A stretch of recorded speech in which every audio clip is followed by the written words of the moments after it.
नमस्कार विद्यार्थी मित्रांनो, सराव संच 1.1 संपलेला आहे आणि आता 1.2 च्या तयारीला लागायचं आहे। ते म्हणजे एक सामायिक समीकरण सोडवण्याची आलेख पद्धत। हा थोडा अवघड राहते आता, मला तुमच्यासाठी सोपं आहे, आमच्यासाठी अवघड या करता आहे। आलेख बोर्ड नसल्याने आम्हाला थोडंसं रफकट करावे लागते, तर तुमचे एकदम ॲक्युरेट करते। मात्र आलेख काढण्यासाठी ज्या आवश्यक गोष्टी आहेत त्या इथे मी काही लिहून ठेवलेल्या आहेत, त्याची माहिती सांगत आहे आणि मग आपण बाकीच्या गोष्टी पाहणार आहोत। तर पहा विद्यार्थी मित्रांनो, एक सामायिक समीकरण सोडवण्याची आलेख पद्धत। दिलेल्या समीकरणाचा टेबल तयार करणे म्हणजे आतापर्यंत जे आपण मागच्या तासामध्ये जे पाहिलं होतं की x किंवा y या पदाचा लोप करून आपण x आणि y च्या किमती काढून उकल लिहित होतो। आता उकल आलेखाच्या मदतीने लिहायची, आलेखावर हे समीकरण दाखवायचं बिंदूंच्या स्वरूपात, निर्देशकांच्या स्वरूपात। आता ते कसं, तर अगोदर आपण थोडंसं बेसिक, जसं नेहमी पाहता होतो मागच्या तासामध्ये थोडं बेसिक पाहता होतो की दिलेल्या समीकरणाचं टेबल तयार करणे। टेबल तयार करणे म्हणजे काय, समजा खाली हा तुमच्यासमोर प्रश्न दिलेला आहे, हा प्रश्न दिलेला आहे x अधिक y बरोबर 6, x वजा y बरोबर 4। जर 1.1 सारखं सोडायचं असतं तर याची आपण बेरीज वजाबाकी करून जे काही पदाचा लोप करून x आणि y च्या किमती काढल्या असतात। आता या ठिकाणी इथं तसं होऊ शकत नाही, आलेखच्या पद्धतीने सोडवायचं आहे। आणि जेव्हा आलेखच्या पद्धतीने सोडवायचं असतं तेव्हा थोडंसं काय करणार, आलेखाच्या स्टाईलनं आपल्याला हे सोडवावे लागते।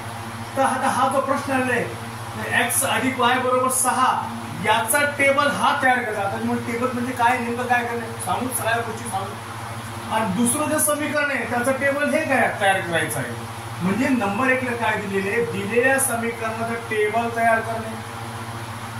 नेक्स्ट, x आणि y निर्देशकांच्या कमीत कमी 3 जोड्या, म्हणजे इथं पहा 1 2 3 जोड्या, हे जोड्याचं कॉलम आहे ते केलेलं आहे, तयार करणे किंवा काढणे।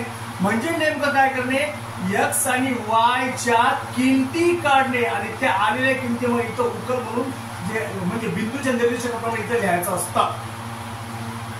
म्हणजे दिलेल्या समीकरणाचं टेबल तयार करणे, x आणि y निर्देशकाच्या कमीत कमी 3 जोड्या तयार करणे, म्हणजेच x आणि y च्या किमती काढणे। आलेख कागदावर प्रमाण घेऊन, आलेख कागदावर दोन्ही अक्षावर प्रमाण 1 सेंटीमीटर बरोबर 1 एकक घ्यायचं असतं आणि तेच घेत असतात। दोन्ही अक्षावर x अक्ष आणि y अक्ष, दोन्ही अक्षावर 1 सेंटीमीटर बरोबर 1 एकक हे प्रमाण घेतात। नंतर काय करतात, आलेख कागदावर प्रमाण घेऊन बिंदूचे निर्देशक स्थापित करणे। काय आहे ते निर्देशक कसं स्थापित करतात तुमच्यासमोर थोडंसं काढून ठेवलेलं आहे, तिथे मी तुम्हाला या प्रश्नाच्या साहाय्याने तिथे तुम्हाला सगळ्या गोष्टी सांगणार आहे आणि त्याच्यामध्ये तुम्हाला काही गोष्टी आहेत ते समजावून देणार आहे। अगोदर इथं काही टप्पे पाहत आहोत आपण, 4-5 टप्पे आहेत। चौथा टप्पा काय, आलेख व्यवस्थित काढणे व उकल काढणे। आलेख व्यवस्थित काढणे म्हणजे काय, जी एक सरळ रेषा असते ना, आपण नेहमी म्हणतो ती रेषा बरोबर काढणे, म्हणजे आलेख ओके काढणे। बिंदू इकडे तिकडे झालं की मग झालं, चुकलं। आता आमचं थोडंसं इकडे तिकडे होऊ शकते, मला तुमच्या आलेख कागदावर जसं आम्ही सांगितलं तसं पॉईंट टू पॉईंट घेतल्यावर तुमचं ॲक्युरेट करत येणार आमचं येते। 4 चरण असतात। हा आता हे पहा चरण काय आहे, त्याच्यासाठी हे पहा, हे जे तुम्हाला आलेख दिसत आहेत हे सगळे सोडा, 1 2 3। सर्वप्रथम पहा, ही जी आडवी रेघ आहे त्याला x अक्ष म्हणतात, उभी जी आहे त्याला y अक्ष म्हणतात। मग आता बाकीच्या गोष्टी 4 चरण असतात। याचा अर्थ काय, तर पहा हा जो भाग घड्याळाच्या उलट्या काट्याप्रमाणे जाते। आपल्या घड्याळाचं काटा कसं जाते, असं जाते, हे उलट जाते, असं आणि उलट जाते। म्हणजे घड्याळाच्या काट्याप्रमाणे जर हा भाग इकडचा पाहिला तुम्ही, हा भाग इकडचा, हा भाग, तर या भागाला पहिले चरण म्हणतात। आणि पहिले चरणच्या नंतर आलं या भागामध्ये जो आहे त्याला दुसरे चरण म्हणतात। खालच्या भागामध्ये जे आहे त्याला तिसरे चरण म्हणतात। आणि या भागातील जो भाग आहे त्याला चौथे चरण म्हणतात. आता चिन्ह पहा, चिन्ह काय आहे ते इथे तुम्हाला दिसत असेल. 2 धन, 1 ऋण आणि 1 धन, खाली ऋण आणि इकडं धन आणि ऋण. आपण इथं काय केलेलं पहा, एक जास्त मोठ्या संख्या घेता येत नाही. 1 2 3 4 5 किंवा 6 7 8 झाला, याच्यामध्येच आलेख संपतो.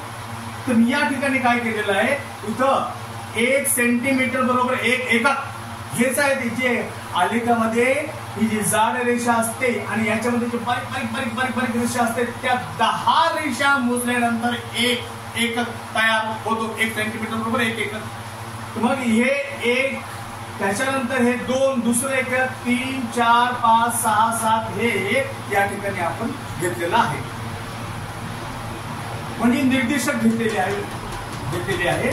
आता या इकडं पहा, हे 1 2 3 घेतलेलं आहे. तर हे या साईडचे जे घेतलेले आहेत 1 2 3 4 5 6 7 हे धन मध्ये राहते. कोणते चिन्ह इथे लिहिलेलं नाही, याचा अर्थ हे धन आहे. मग या साईडला अपोजिट साईडला जेव्हा तुम्ही पाहता तेच आकडे आलेले आहेत. फक्त काय झालं, हे इथं प्लस आहे तर हे मायनस आहे, हे इथं प्लस आहे तर हे मायनस आहे. म्हणजे बिलकुल याच्या विरुद्ध संख्या, धनाच्या विरुद्ध संख्या ऋण आलेल्या आहेत. मग इथं कसं झालेलं आहे, हे धन आहे, हे धन आहे, हेच इकडं समजा असं आहे. म्हणजे हे पण धनच आहे आणि याचं उलट इकडं मायनस आहे. म्हणजे एक साइड मायनस आलं, एक साइड धन आलं आणि बाकीच्या गोष्टी आता पाहूया. आता याच्यामध्ये 2 धन म्हणजे कसे, हे प्लस आणि हे प्लस. म्हणजे पहिले चरण 2 धनामध्ये आलेलं आहे. दुसरं चरण काय आहे, ऋण आणि धन. म्हणजे एक्सचं नाव अगोदर येतं आणि एक्सचं चिन्ह काय दिसतं याच्यामध्ये मायनस आणि वायचं काय प्लस. म्हणजे याच्यामध्ये दुसरे चरण ऋण आणि धन मध्ये येते. खाली ऋण आणि ऋण, दोन्ही ऋण असल्या कारणे ऋण आणि एक्स आणि वाय, ऋण म्हणजे तिसरे चरण ऋण मध्ये आलेलं आहे. आणि चौथे चरण धन आणि एक्सचा धन आणि वाय अक्षांचा मायनस म्हणजे धन आणि ऋण. अशा प्रकारे 4 चरण झाले जे या ठिकाणी तुमच्या समोर लिहिलेलं आहे. फक्त लक्षात ठेवा, हा भाग प्लस प्लस, हा भाग मायनस प्लस, हे मायनस मायनस आणि हा भाग याचा अपोजिट समजा, हे इथं मायनस प्लस तर हे प्लस मायनस. अशा प्रकारे 4 चरण झाले. त्याच्यानंतर ह्या सगळ्या गोष्टी तुम्हाला जसं म्हणजे आलेखावर एक्स आणि वाय हे अक्ष स्थापन केल्यावर प्रश्नाप्रमाणे आकडे घेतात. तिकडं 1 2 3 4 5 कोणी म्हणजे सर आम्ही कितपर्यंत घ्यावं.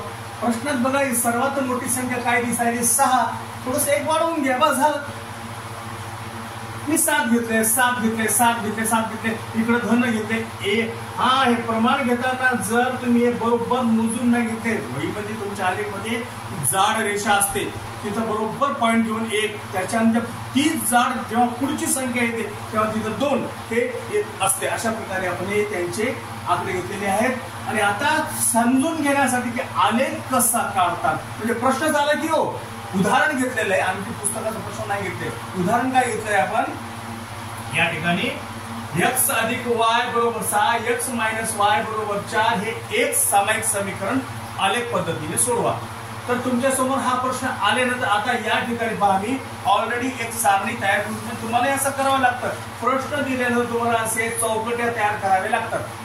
चौकट तयार केल्यानंतर आता काय करायचं, आता याच्यामध्ये जो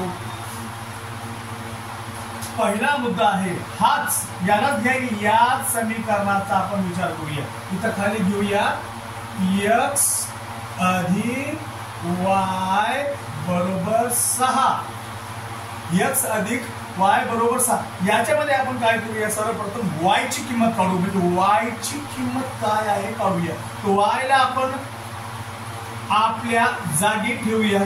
वाय बरोबर 6 आपल्या जागीच आहे, जाग. हा हे एक्स प्लस आहे, तिकडं जाऊन वजा होईल. अशा प्रकारे वाय ची किंमत तुमच्या समोर आलेली आहे 6 वजा एक्स. आता पुढे काय करायचं, पुढं पहा, या ठिकाणी तुम्ही ह्याच्या चौकटी तयार केल्यात, 3 जोड्या, कमीत कमी 3 जोड्या पाहिजे आपल्याला. 4 घेऊ शकता, आता कमीत 3 जोड्या. आता हे जोड्या आपण घेतले, 1 जोडी 2 3, ठीक आहे, 1 2 3, हे याच्यासाठी, हे याच्यासाठी. आता y ची किंमत काढण्यासाठी इथं x ची किंमत आपल्याला समजा म्हणून काय घ्यायला पाहिजे.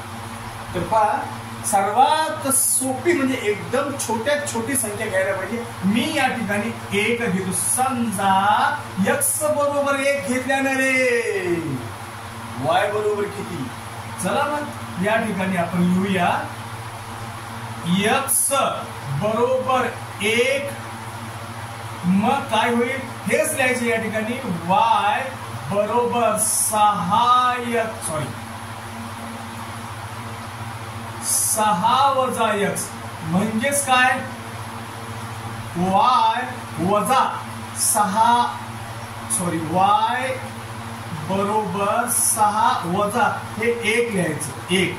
मग या ठिकाणी पहा, y ची किंमत आली 6 मधून 1 गेल्याने 5 आली, 5 किंमत आली 5.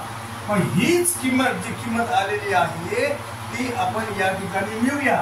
म्हणजे आता हे 5 किंमत आली. आता दुसऱ्या म्हणजे y ची आता दुसरी नवीन किंमत काढण्यासाठी तर काय घ्यायला पाहिजे, 2 घेऊया. म्हणजेच नंबर 1 झालं समजा, इथं नंबर 2 झाला. आता नंबर 3 मध्ये आपण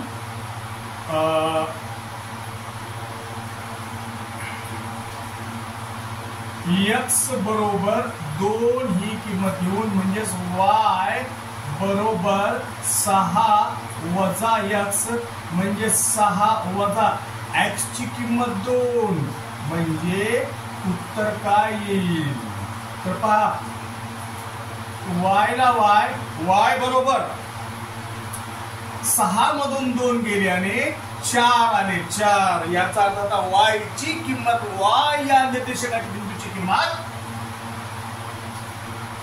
4 आली. सारणी तयार केली. हा हे दिले ना, दिलेल्या समीकरणाचं टेबल तयार करणे, हे टेबल तयार करावं. आलेखाच्या या सगळ्या लाईनिंगचे पेजेस असते ना, तिथे या सगळ्या गोष्टी सोडवल्या. मग आता तिसरं काय, 3 घेऊया. मग x बरोबर 3 किंमत घेऊन, मग y बरोबर 6 वजा x, म्हणजेच y बरोबर 6 वजा 3, किंमत आली आहे y बरोबर 6 मधून 3 गेल्याने 3 राहते. अशा प्रकारे या ठिकाणी ही किंमत आली आहे 3. तर पहिली सारणी तयार झाली व्यवस्थित पैकी.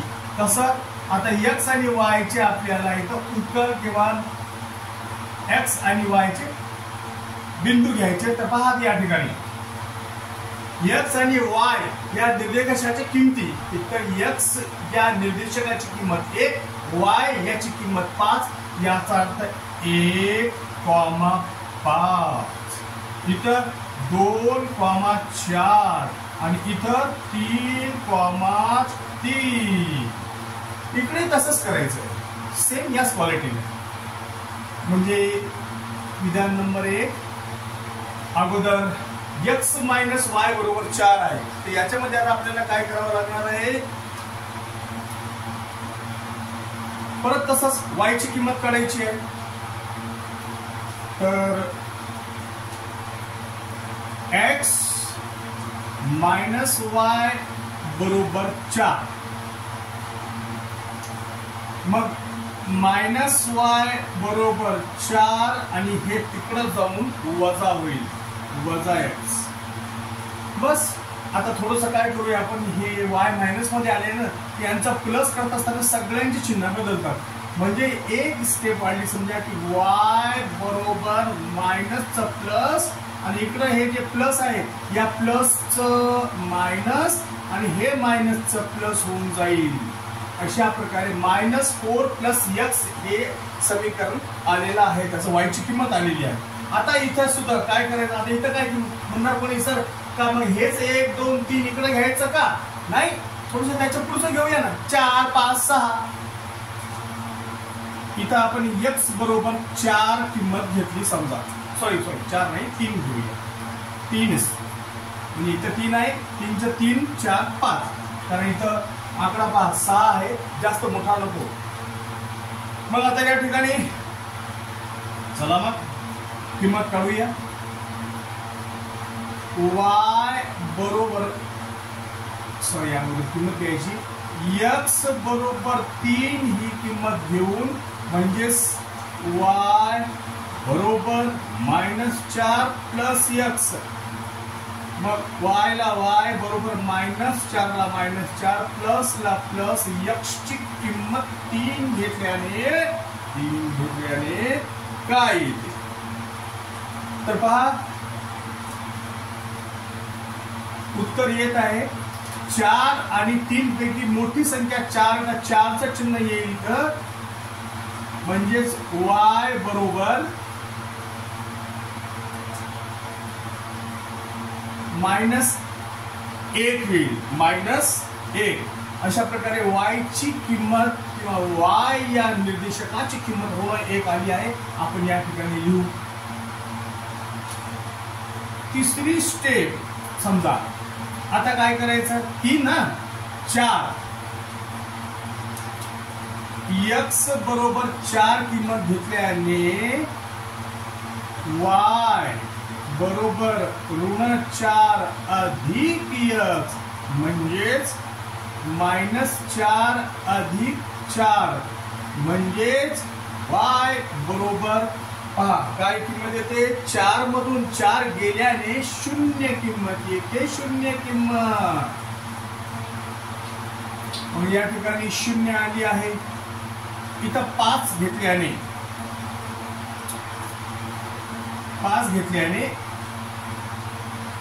x बरोबर 5 म्हणून y बरोबर -4 अधिक x म्हणजेच y बरोबर -4 अधिक 5. मग 5 ही संख्या मोठी आहे, मग बरोबर y बरोबर 5 मधून 4 गेल्याने 1 येते, y बरोबर 1 किंमत आली आहे. अशा प्रकारे त्यांच्या कुठली समजा 3, 1 x आणि y या निर्देशकांच्या बिंदूंची किंमत 3 वजा 1. त्याच्यानंतर x आणि y यांच्या किमती आहेत 4, 0 आणि हे आहे 5, 1. तर विद्यार्थी मित्रांनो तुमच्या समोर आता हा टेबल तयार झाला. आता खरा खुरा काम ज्याला म्हणतात, मेहनत ज्याला म्हणतात ती सुरू होते आणि ती म्हणजे आता आलेख काढायची. तर अगोदर मी सोयीसाठी अगोदर थोडासा भाग तयार करून ठेवलेला आहे. फक्त या भागामध्ये मी काही भाग कट करतो म्हणजे तुम्हाला चरण समजलेला आहे. तर तो भाग कट केला की हा आलेख या प्रश्नाच्या उत्तरासाठी मला कामी येतो. हे इतकं भाग कट करत आहे. तर उत्तरासाठी तुम्हाला सुद्धा आलेख काढा, सेम टू सेम हा आलेख अशा पद्धतीने काढावा लागेल आणि ती होमवर्क मध्ये ते काढणं असेल. आता याच्यानंतर हे जे बिंदू आलेले आहेत x आणि y 1, 5 ते आता आपल्याला इथे स्थापित करायचं आहे. कसं करायचं तर पहा, तर पहिला बिंदू स्थापित करत आहोत. पहा पहिला बिंदू स्थापित करत आहोत. काय आहे, x चा 1, हे पहा x अंश त्याचा 1, y चा y अक्षांचा काय आहे 5, y 5 इथे सुद्धा पहा इकडचं 5 इकडचं 5 सरळ दिसायला घेऊ काय 2 घन म्हणजे पहिल्या चरणामध्ये बिंदू स्थापित करायचं आहे. तर हे बघा हे या ठिकाणी आहे 1 आणि हे असं गेल्यावर या ठिकाणी हे 5 म्हणजे बरोबर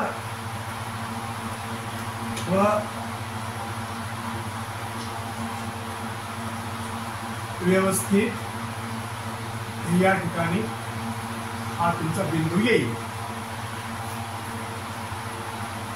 हा बिंदू आला 1 आणि 5.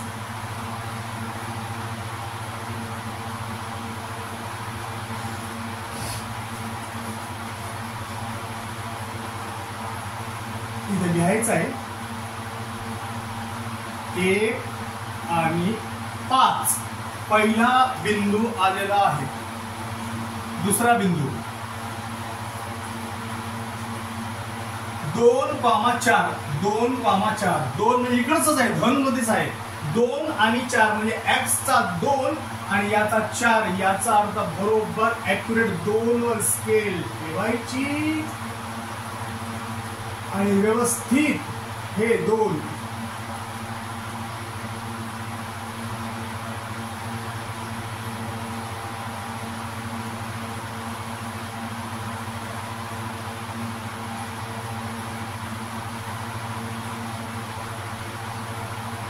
आलेख बोर्ड नसल्याने थोडासा त्रास होतो, मागे पुढे होते, मात्र तुमच्या वहीमध्ये ॲक्युरेट येते. याला 2 आणि 4 आणि तिसरं जे आहे 3 म्हणजे हे 3 म्हणजे व्यवस्थित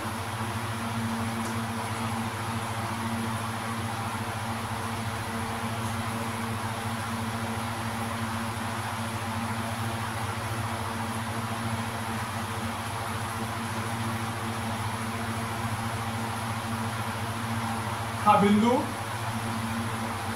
आणि त्याची किंमत 3 पहिले चरण.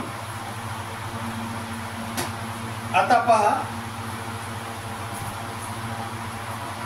या तिन्ही बिंदूतून एक सरळ रेषा काढायची आहे. म्हणजे व्यवस्थित आपण या ठिकाणी असं ठेवल्यावर हे पहा माझा आलेख बोर्ड नसल्यावर देखील मी प्रयत्न केलेले बरोबर यायला पाहिजे.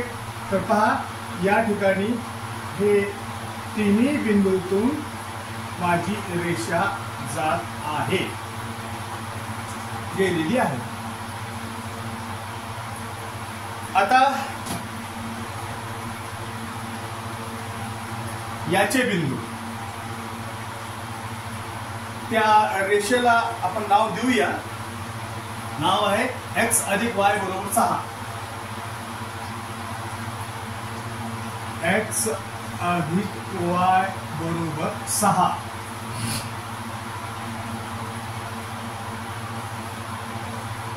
दुसरं पहा किती सोपं आहे पहा.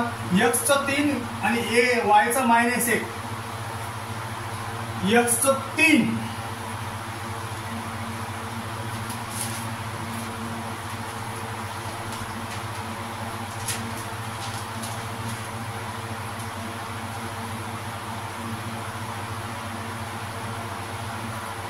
हे x चं 3 आणि y चं -1 म्हणजे हे y खालचं म्हणजे व्यवस्थित हे 3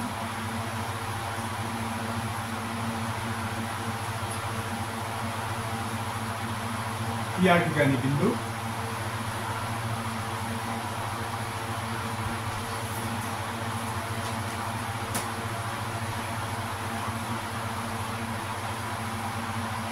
काय आहे 3 आणि -1 इथे लिहूया. 3 आणि -1. दुसरं 4 0 म्हणजे x चं 4 इकडे येत नाही का सर? कसं येईल तुम्ही पहा ना. 4 म्हणजे धन म्हणजे इकडं, मग कुणीमध्ये हे धन नाही का? हे y अक्षाचा धन आहे, हे x चे 4. हे पहा असं समजा की x चे 4 आणि y चा 0 x चे 4 आणि y चा 0 म्हणजे बिलकुल त्या पॉइंट वरच येणार आहे, इथंच येणार आहे. काय आहे त्याची किंमत 4 आणि 0 40 नाही 4 आणि 0 आणि त्याच्यानंतर लास्टला 5 आणि 1 5 आणि 1 याचा अर्थ दोन्ही धन. हे 5 आणि हे 1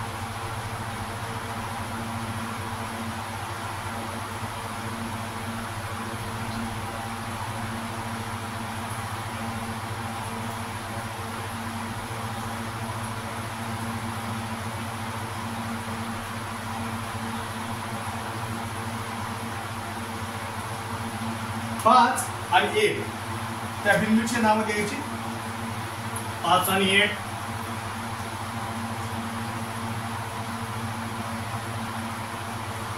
आणि पहा आता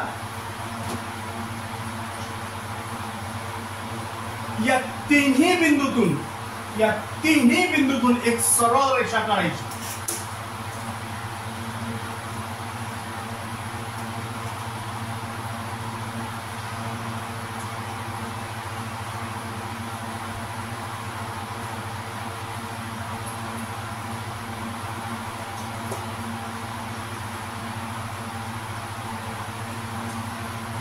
पहा थोडं खालीवर झालेलं आहे, तुमच्या आलेख मध्ये बरोबर येते.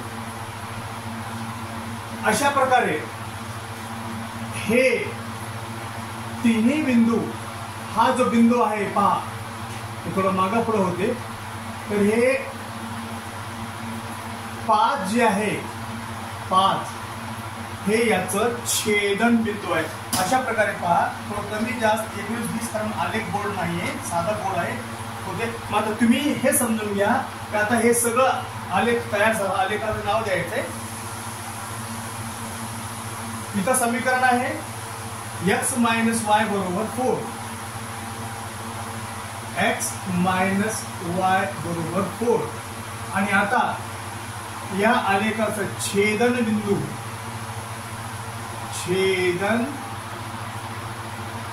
बिंदू म्हणजे या दोन्ही रेषा ज्या ठिकाणी मिळतात त्याच्या खाली कोणता आकडा येते 5 आणि इकडे किती येते 1, म्हणजे हा 1 आणि हा 5 चा आकडा आणि हा 1 चा आकडा. अशा प्रकारे छेदन बिंदूचं नाव आहे 5 आणि 1. छेदन बिंदू म्हणजेच या समीकरणाची उकल. छेदन बिंदू म्हणजेच या समीकरणाची उकल आणि उकल आहे 5, a. तर विद्यार्थी मित्रांनो, माझ्याकडे आलेख बोर्ड नसल्या कारणाने थोडस कमी जास्त होत असते. मात्र जेव्हा तुम्ही हा प्रश्न मी सांगितल्याप्रमाणे आलेखावर सोडवलं, ऍक्युरेट तुम्हाला 5 मिळणार. जेव्हा तुम्ही बिंदू बरोबर स्थापित केले, तुम्ही प्रमाणच घेतलंय की प्रमाण 1 सेंटीमीटरवर 1 एकक प्रमाण घेतल्यावर तुम्ही जेव्हा हे पॉईंट बरोबर घेता, सगळ्या गोष्टी बरोबर घेता, मी सांगितल्याप्रमाणे जे बिंदू आहे टेबल जर व्यवस्थित तयार केलं तर टेबलचे बिंदू तर व्यवस्थित घेतल्यावर मग सरळ रेषा काढली तर 6 मधूनच 6 बरोबर जाते आणि इकडे सुद्धा बरोबर 3 मधूनच 3. आता हे 3 मधून जायला पाहिजे, आता मागं पुढे होऊ शकते तुमच्या इकडे 4 मधून जाते. तर अशा प्रकारे ही रेख गेल्यानंतर हे तर छेदन बिंदू जे आहे हे छेदन बिंदू, हे बिंदू 2, 5 ला आणि 1 ला हे टच होते. याचा अर्थ असा झालेला आहे या समीकरणाचं छेदन बिंदू आहे 5 आणि 1, याची उकल आलेली आहे 5, 1. अशा प्रकारे आलेख सोडवण्यासाठी तुम्हाला काय काय करावं लागणार आहे, जे समीकरण दिले आहे त्याच्या अगोदर तुम्हाला किमती काढाव्या लागणार आहे. आता व्हाईट पेजवर किमती काढल्यानंतर त्या किमती चौकटीत भरायच्या आहेत. त्या किमती भरल्यानंतर मग त्याच्या खाली त्याच्या जे x आणि y निर्देशक जे आहे ते बरोबर लिहायचं. हे लिहिल्यानंतर पहा कॉमा आहे इथं, हे लिहिल्यानंतर मग आलेखाच्या पेजवर तुम्हाला बरोबर याच्यातील आकडे पाहून जे 5 असेल तर 6 किंवा 7 घ्या. x आणि y अक्ष घेऊन बरोबर त्याचे आकडे फिक्स करतात. केल्यानंतर धन ऋण बरोबर घेतल्यानंतर मग आरामानं बघायचं की x आणि y च्या, असं म्हणजे x आणि y च्या किमती काय, अगोदर x ची किंमत त्याच्यानंतर y ची किंमत. x ची किंमत पाहिली किती आहे तर 1 आणि 5, x ची किंमत 1 आणि 5 y ची किंमत आहे. बरोबर गेलं तर 5 आलं. तुमच्याकडे स्केल पट्टीनं बरोबर मोजून पेन्सिलचं बारीक टोक करायचं, इथं बिंदू घ्यायचं आणि त्याच्यानंतर अशा प्रकारे हा पण बिंदू घेतला, सरळ रेषा काढली, त्या रेषेला नाव दिलं हे या ठिकाणी. आणि दुसरी रेषा त्याचे तिन्ही बिंदू स्थापित केले आपण या ठिकाणी. अशा प्रकारे स्थापित केलं. या रेघांचं जेव्हा कॉम्बिनेशन केलं जातं, जेव्हा या रेघांचं जिथं कॉम्बिनेशन होतं, जिथं त्यांचा मेळ होतो, त्या ठिकाणी छेदन बिंदूचं नाव काय, तर छेदन बिंदूचं नाव आहे 5 आणि 1. हे 5 आणि हे 1. अशा प्रकारे हे समीकरणाची उकल आलेली आहे. तर विद्यार्थी मित्रांनो, मला असं वाटतं की आता टेबल किंवा सारणी काढणे तर फार सोपं आहे तुमच्यासाठी. तर तुम्ही काय करायचं, आता 1.1 आलेखच्या, माझ्याकडे आलेख पेज नसल्याने थोडासा त्रास आहे. तरी विद्यार्थी मित्रांनो, जसं माझ्याकडे काही म्हणजे आलेख पेज आला किंवा आलेखाचा बोर्ड आला की मी तुम्हाला आणखीन काही उदाहरणं सोडून देणार आहे. मात्र तुम्ही, मला असं वाटतं की सांगितल्याप्रमाणे घरी होमवर्क मध्ये थोडा आलेख सोडवा. एक्स अक्ष घ्या, वाय अक्ष घ्या, टेबलाच्या किमती काढा आणि हे सोडवा आणि सोडून पहा. आणखी खूप वेळ आहे, हे तर फक्त छोटासा पिरियड चालू आहे. याच्यानंतर पुढच्या रेग्युलर क्लासमध्ये सुद्धा व्यवस्थित सगळ्या गोष्टी सांगितल्या जाईल. विद्यार्थी मित्रांनो, तुम्हाला आजपर्यंतची जितकी मी व्हिडिओ अपलोड केलेले आहेत, जे क्लासमध्ये दिलेले आहे, तुम्हाला समजले की नाही आणखी मला कळलेलं नाही. कारण कॉमेंट बॉक्समध्ये आणखी मला तरी एकही कॉमेंट आलेलं नाहीये. म्हणजे याचा अर्थ असा मी समजू का की तुमची कोणतीच शंका नाहीये, तुम्हाला समजायला हे पण समजून मला खूप आनंद होईल. तर मित्रांनो, तुम्ही लोकांनी मला एक फार आनंद दिलेला आहे आणि तो आनंद म्हणजे असं की पहिल्या, दुसऱ्या, तिसऱ्या दिवसापासूनच सगळे लोक व्हिडिओ बघत आहेत, मला चांगले व्ह्यूज येत आहेत, म्हणजे मला चांगले विद्यार्थी भेटत आहेत आणि विद्यार्थ्यांनी मला सबस्क्राईब सुद्धा केलेलं आहे. असं केलेलं की मी जे मला ओळखत नाही, ज्यांना माझा क्लास, माझा छोटासा क्लास, फाटका तुटका बोर्ड आहे आणि काय आहे बाबा माझ्याकडे आणखी सध्याला सुरू केलंय. कारण हा क्लास जो आहे माझा 35 वर्षापूर्वीचा आहे. पहा, 35 वर्ष, 1989ला मी क्लासेसचे क्षेत्रात पदार्पण केलेलं आहे आणि पाहता पाहता पाहता पाहता हा जो माझा साथी आहे, तुम्हाला दिसत असेल हा बोर्ड, हे माझा जुनं साथी. या बोर्डावर हजारो लाखो विद्यार्थी शिकून गेलेले आहेत आणि मोठमोठ्या पदावर आहेत. तर हे माझा लकी बोर्ड आहे. तर याच्यावर मी जेव्हा शिकवतो तेव्हा मला एकदम कॉन्फिडन्स येते की मी जे शिकवलेलं आहे ते विद्यार्थ्यांना समजते. विद्यार्थी मित्रांनो, मला म्हणजे आपल्या क्लासला परत एकदा सांगतो, सबस्क्राईब करा, लाईक करा आणि शेअर करा. आजचा क्लास संपलेला आहे. Good bye.